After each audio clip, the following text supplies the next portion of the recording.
Assalamualaikum warahmatullahi wabarakatuh. Selamat siang Dewan Juri yang saya hormati. Izinkan saya untuk memperkenalkan diri saya. Nama saya Nafis dan izinkan saya juga menyampaikan materi kontrak tentang Dewan ini akan mengadopsi mekanisme student loan di Indonesia. Sebelum masuk ke materi, kita harus mengetahui dulu apa itu student loan. Student loan adalah bentuk utang yang digunakan untuk membiayai pendidikan yang biasanya dipinjamkan dari pemerintah atau kelembagaan swasta. Pokok pinjaman dan bunganya akan dihitung dan dibayar lunas setelah lulus. Beberapa negara sudah mulai menerapkan kebijakan ini secara luas. Kita masuk ke materi. Secara tidak langsung, ini adalah program yang sedikit memaksa meskipun tidak semuanya akan mengadopsi sistem student loan ini. Karena bagi mereka yang memiliki masalah finansial, ini adalah eksploitasi. Kita menolak eksploitasi finansial secara luas terhadap mahasiswa atas nama akses pendidikan tinggi. Oleh karena itu, kita percaya bahwa demokratisasi pendidikan dapat dicapai melalui reformasi beasiswa dan subsidi langsung berbasis kepatuhan pajak dan peningkatan anggaran negara pada pendidikan tinggi, bukan dengan memindahkan beban finansial negara ke pundak masing-masing individu dalam bentuk utang. Dewan Juri yang saya hormati, kita masuk ke argumen pertama, mengapa kebijakan student loan justru akan merusak arsitektur pendidikan dan justru memperparah ketimpangan sosial di masa saat ini. Mungkin mereka berargumen bahwa student loan adalah solusi dari keterbatasan anggaran negara seperti dari APBN. Namun, apa yang sebenarnya terjadi ketika sebuah negara melegitimasi student loan? Kita sedang membuka komersialisasi pendidikan. Dewan Juri yang saya hormati, mari kita belajar dari kegagalan sistematik di beberapa negara yang mengadopsi sistem ini secara masif seperti sebagian negara di benua lain. Ketika universitas mengetahui bahwa setiap mahasiswa memiliki akses ke pinjaman uang yang dijamin oleh lembaga keuangan atau negara, insentif kampus untuk melakukan efisiensi biaya kuliah menjadi hilang. Kampus mungkin akan berpikir tidak apa-apa jika kita menaikkan UKT atau uang kuliah tunggal secara drastis. Dan mungkin mereka berpikir bahwa mahasiswa bisa meminjam uang. Akibatnya terjadi inflasi biaya pendidikan yang eksponensial. Student loan tidak menurunkan biaya kuliah, ia justru menjadi katalisator utamanya. Jika lebih jauh lagi, kebijakan ini mencerminkan kegagalan moral pemerintah yang berlepas tangan dari tanggung jawab konstitusionalnya yang tertuang pada pasal 31 Undang-Undang Dasar 1945 yang mengamanatkan bahwa setiap warga negara berhak mendapatkan pendidikan tinggi dan pemerintah wajib membiayainya. Ini membuktikan kewajiban pemerintah terhadap warganya dan warganya dapat mendapatkan haknya ini dari pemerintah. Dan menggeser pendanaan pendidikan tinggi menjadi utang individu berarti mengubah pendidikan dari yang semulanya adalah hak semua orang atau hak publik menjadi sekedar komoditas privat.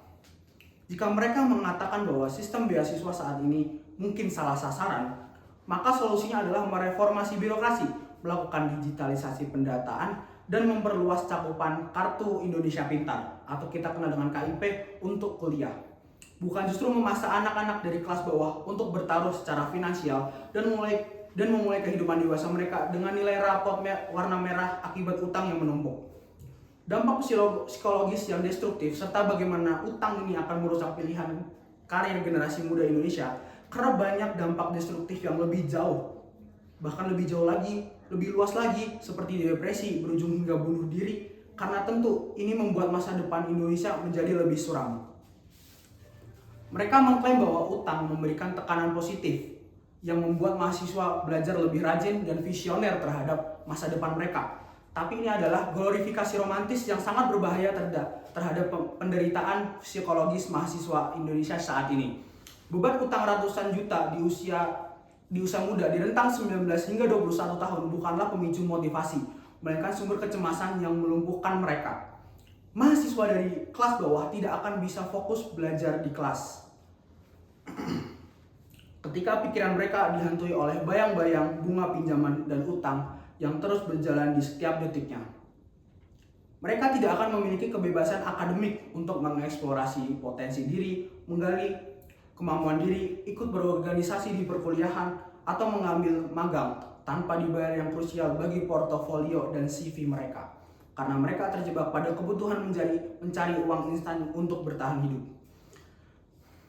Dampak jangka panjang jauh lebih mengerikan bagi negara adalah destruksi distribusi talenta nasional.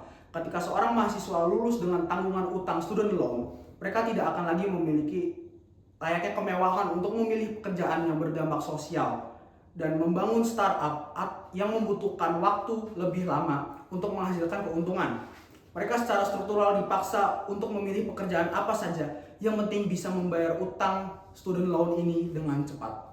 Artinya, student loan akan mengarahkan seluruh talenta muda kita hanya ke sektor-sektor korporasi demi mengejar payback, menghambat inovasi bangsa dan membunuh idealisme anak muda Indonesia. Dewan juri yang terhormat, dewan juri yang saya hormati, melihat perguruan tinggi yang semakin mahal, mahasiswa yang depresi karena dikejar target utang, lulusan baru yang gajinya mungkin langsung terpotong habis ketika mereka tidak bisa membeli rumah atau berinvestasi di masa depan. Ini bukan demokratisasi, ini adalah perbudakan finansial terselubung dari masa saat ini untuk masa depan. Kita menawarkan masa depan yang jauh lebih adil. Contohnya, sebaiknya pemerintah mengoptimalisasikan alokasi anggaran pendidikan kepada APBN yang langsung ke subsidi perguruan tinggi negeri untuk menekankan UKT. Dan kita butuh sistem pajak yang retributif, di mana pajak dari korporasi besar dialihkan untuk mendanai beasiswa ikatan dinas secara masif. Pendidikan tinggi harus menjadi jembatan mobilitas vertikal untuk mengangkat masyarakat miskin keluar dari lubang kemiskinan, bukan justru menjadi tali tambang yang justru menjerat ke dalam lingkaran setan utang piutang. Karena kami peduli akan kesejahteraan psikologis, kita ingin melindungi arsitektur pendidikan dari komersialisasi, dan karena kami percaya negara harus bertanggung jawab penuh atas kecerdasan bangsanya.